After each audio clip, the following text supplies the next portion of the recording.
बिस्मिल्लाहिर्रहमानिर्रहीम। अस्सलाम वालेकुम aspirant, welcome back to my YouTube channel GK with एजाज़।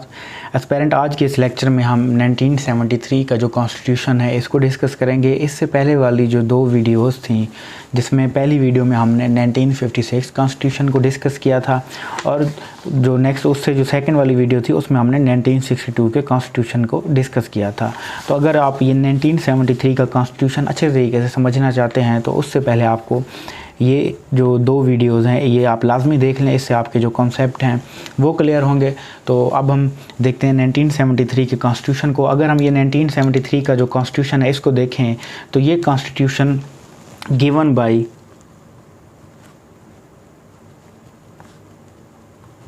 जुल्फ़िकार अली भुट्टो ने ये पेश किया था।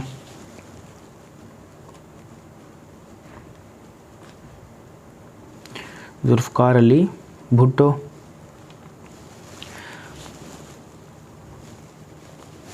passed by National Assembly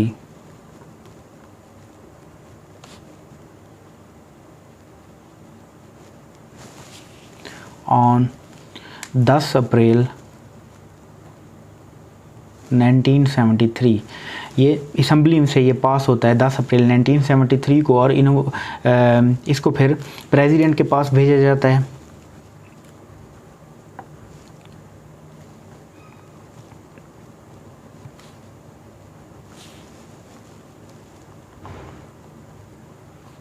और प्रेसिडेंट 12 अप्रैल को ये अप्रूव करते हैं और इस तरीके से 14 अगस्त 1973 को 1973 का जो आइन है वो मुल्क के अंदर नाफिज हो जाता है। इन्फोर्स्ड ऑन 14 अगस्त 1973। अब ये जो 1973 का जो ये आइन है इसमें ये जो डेट्स हैं ये बहुत इंपॉर्टेंट है। ये हर अक्सर वो क्वेश्चन पूछ लेता है कि जी ये असम्बली से कब पास हुआ, प्रेसिडेंट ने कब इसको अप्रूव किया और सिमिलरली ये मुल्क के अंदर कब नाफिज हुआ। अब देखा जाए तो थोड़ा सा एक और हम ट्रिकी चीज़ है उसको डिस्कस कर लेते हैं। वो ये कि जो 1956 और 1962 का जो कॉन्स्टिट्यूशन था वो तो जी एब्रोगेट हुआ था, यानी कि एक किस्म का उसको ख़त्म कर दिया गया था, रिपील हो गया था। लेकिन इस कॉन्स्टिट्यूशन की ये ख़ास बात है कि ये कॉन्स्टिट्यूशन कभी भी एब्रोगेट नहीं हुआ, यानी कि रिपील नहीं हुआ। Not abrogated. अब उसकी जो वजह है कि ये क्यों नहीं एब्रोगेट हुआ वो हम इसके सेलिएंट फीचर्स में डिस्कस करेंगे। लेकिन जो देखा जाए कि सबसे पहले जो मार्शल लॉ जो लगा था 1977 में, उसमें भी ज़िया-उल हक ने इसको सस्पेंड कर दिया था, इस कॉन्स्टिट्यूशन को, इसको उसने एब्रोगेट नहीं किया था। और सिमिलरली बाद में जब 12 अक्टूबर 1999 को परवेज़ मुशर्रफ जब ने जो एमरजेंसी लगाई थी उसमें भी उसने कॉन्स्टिट्यूशन को सस्पेंड किया था, एब्रोगेट नहीं किया था। तो अब हम डिस्कस कर लेते हैं इसके जो फ़ीचर्स हैं उसको, सेलिएंट फ़ीचर्स को।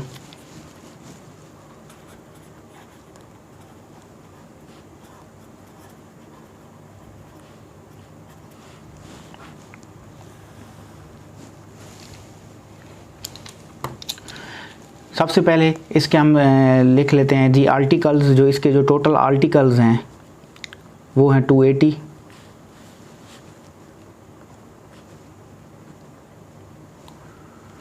आर्टिकल्स हैं और इसी तरीके से ऑब्जेक्टिव रेजोल्यूशन जो थी उसको प्रीएम्बल में लिखा गया। Objective resolution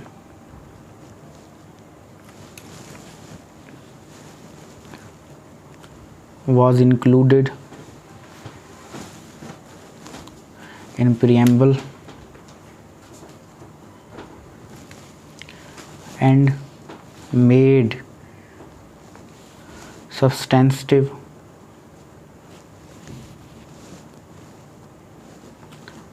part of Constitution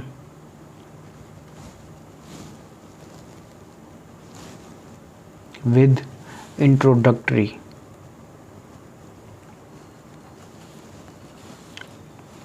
Islam shall be the state religion।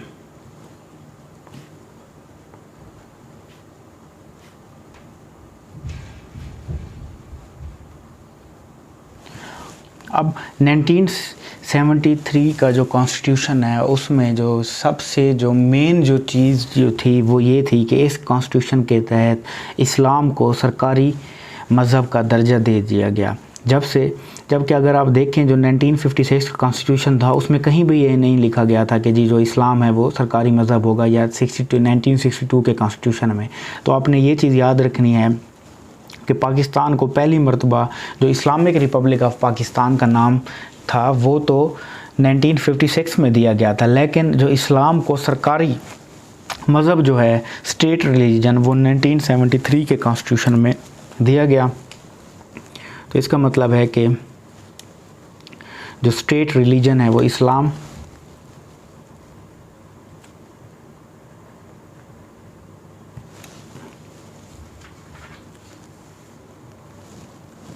State religion इस्लाम। इसी तरीके से इसमें fundamental rights to each citizen,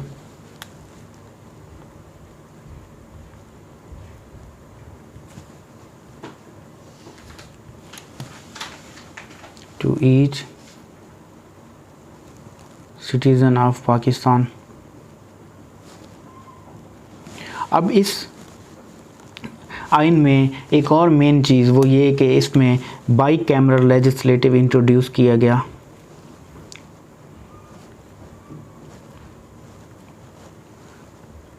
अब बाई कैमरल लेजिस्लेटिव के तहत यानी कि कंसिस्ट ऑफ टू हाउसेस,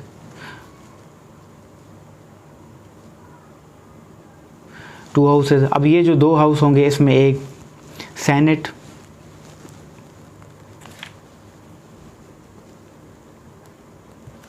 और सिमिलरली जो दूसरा हाउस है वो national assembly.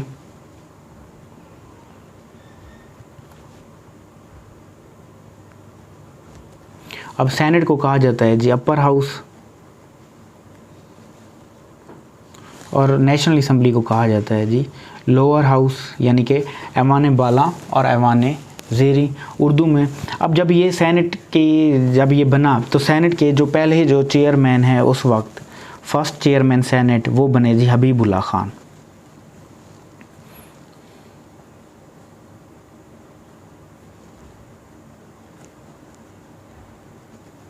First chairman senate was Habibullah Khan.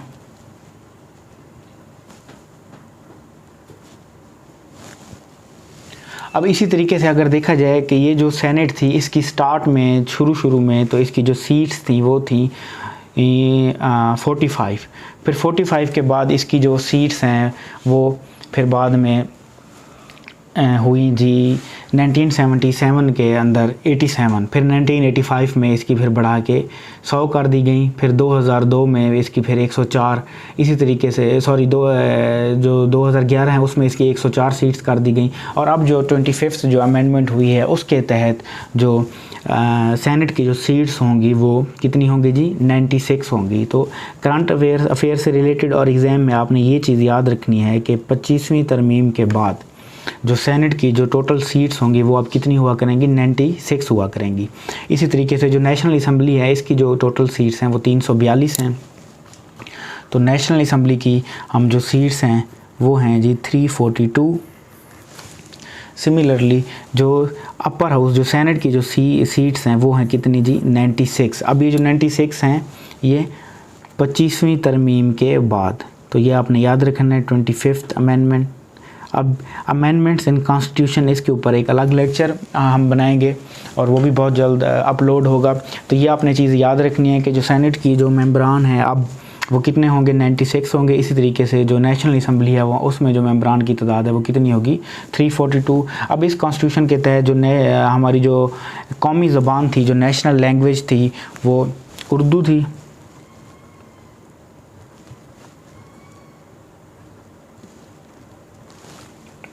National language Urdu और जो ऑफिशियल लैंग्वेज है वो हमारी थी जी इसमें इंग्लिश। अब इंग्लिश जो ऑफिशियल लैंग्वेज थी, ये इसको स्टार्ट में तो क्या कहते हैं जी 15 साल के लिए इसको उन्होंने कहा कि जी हमारी जो इंग्लिश है ये ऑफिशियल लैंग्वेज होगी। 15 साल में हमने इसको जितने भी हमारे जो दफातर के जो डॉक्यूमेंट्स वगैरह हैं उसको हमने कन्वर्ट करने की कोशिश करनी है उर्दू में, लेकिन अनफॉर्चुनेटली उसके ऊपर कोई भी काम ना हो सका और आज भी हमारी दफातर में जो मोस्टली जो लैंग्वेज यूज़ होती है वो इंग्लिश ही यूज़ होती है। इसी तरीके से जो इस कानून के में एक और जो अहम फीचर है वो ये कि इंडिपेंडेंट जुडिशरी होगी।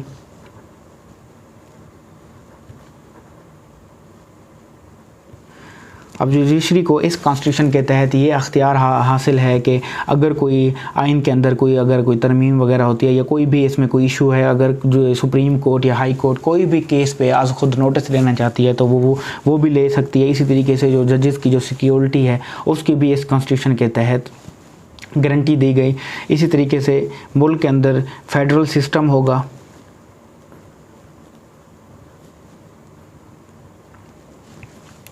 विफाक में यानी कि एक हुकूमत होगी। इसी तरीके से जो सूबे होंगे उनके अंदर प्रोविंशियल गवर्नमेंट होगी।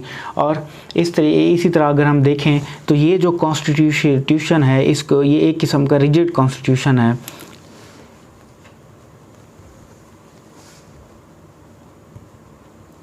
अब अगर हम देखें रिजिड कॉन्स्टिट्यूशन इस तरीके से कि अगर आपने इस कॉन्स्टिट्यूशन में कोई भी तरमीम करनी है तो आपको 2/3 मेजॉरिटी चाहिए इस कॉन्स्टिट्यूशन में तरमीम करने के लिए।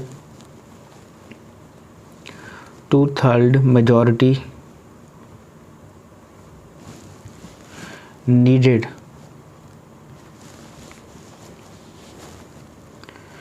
in order to amend constitution। अब एग्ज़ाम पॉइंट ऑफ व्यू में जो सेलिएंट फीचर्स हैं वो यही आते, इसी में से ही वो पूछता है क्वेश्चंस के जी इसके आर्टिकल्स कितने हैं, ऑब्जेक्टिव रेजोल्यूशन को क्या इसमें क्या गया, स्टेट रिलीजन क्या है, और जो पाकिस्तान का जो नाम है इसमें वो इस्लामिक रिपब्लिक ऑफ पाकिस्तान।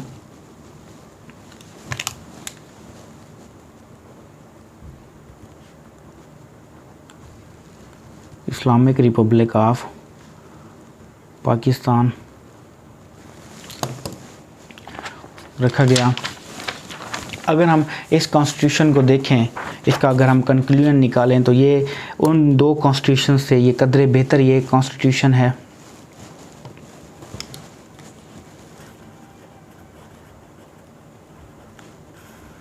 क्योंकि मैक्सिमम एफर्ट इसमें पुट की गई।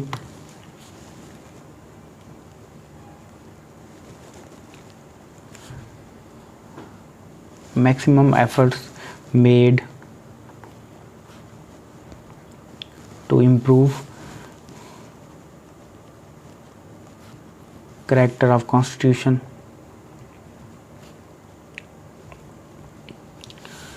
इसी तरीके से इसमें प्रिंसिपल प्रोटेक्शन और enforcement of Islamic ideology,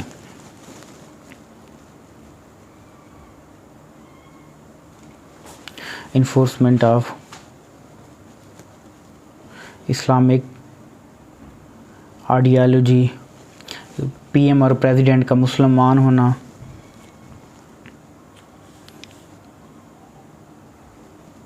president must be मुस्लिम। और इस कॉन्स्टिट्यूशन में एक और जो सबसे जो मेन चीज़ है वो ये कि अगर इस कॉन्स्टिट्यूशन को कोई भी एब्रोगेट करेगा तो उसके ऊपर जो उस वक्त की जो असम्बली होगी, नेशनल असम्बली होगी, वो उस पर संगीन गद्दारी का जो मुकदमा है वो लगाएगी। इसी वजह से जो कॉन्स्टिट्यूशन है आज तक एब्रोगेट जो है वो नहीं हुआ। तो आपने याद रखना है ये जो कॉन्स्टिट्यूशन है सबसे पहली मरतबा this constitution was suspended on Constitution was suspended on 5th July 1977 by General Ziaul Haq।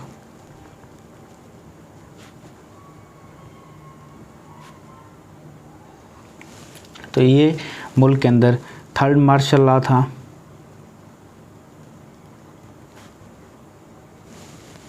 उसके बाद अगर देखा जाए जो परवेज़ मुशर्रफ है on 12 October 1999 Musharraf declared emergency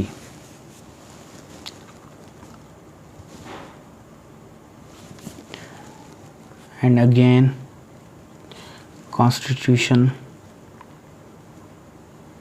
was suspended।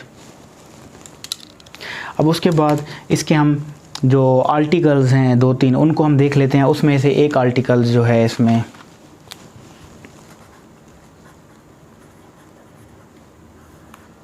Article 6 है जो कि संगीन गद्दारी का है। अगर कोई भी ऐसा आर्टिकल को इस कॉन्स्टिट्यूशन को एब्रोगेट करेगा तो उसके ऊपर ये केस आर्टिकल 6 के तहत चलेगा।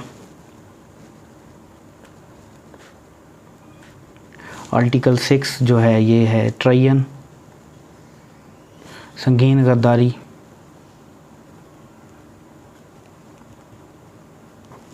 का है। इसी तरीके से जो इसमें आर्टिकल 8 से 28 हैं वो फंडामेंटल राइट्स के ऊपर हैं।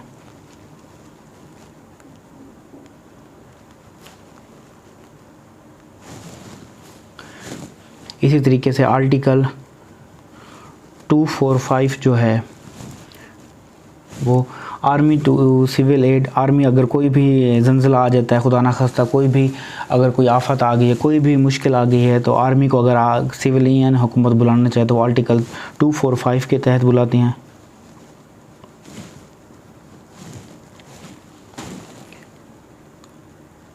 आर्टिकल 251 जो है ये नेशनल लैंग्वेज से रिलेटेड है।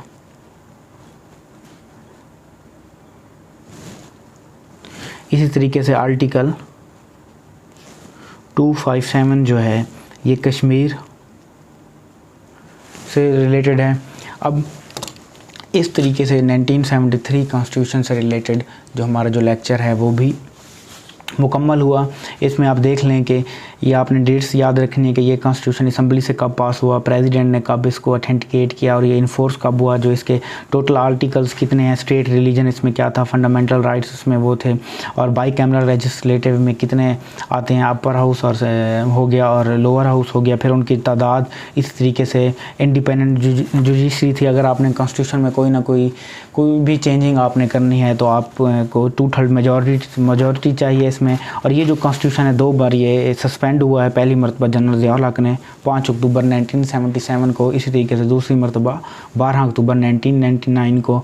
और इसके जो अहम आर्टिकल्स हैं जो कि PPSC में वो अक्सर पूछता है, वो यही ज़्यादातर पूछता है। आर्टिकल 6 के से रिलेटेड है और आर्टिकल 8 से 28 फंडामेंटल हैं, राइट्स हैं, 245, 251, 257। इसी तरीके से freedom of speech, freedom of liberty, ये वाले जो आर्टिकल्स हैं अक्सर वो इन्हीं में से ही पूछते हैं। इस तरीके से कॉन्स्टिट्यूशन से रिलेटेड जो हमारे ये जो 3 लेक्चर्स हैं ये एंड हुए।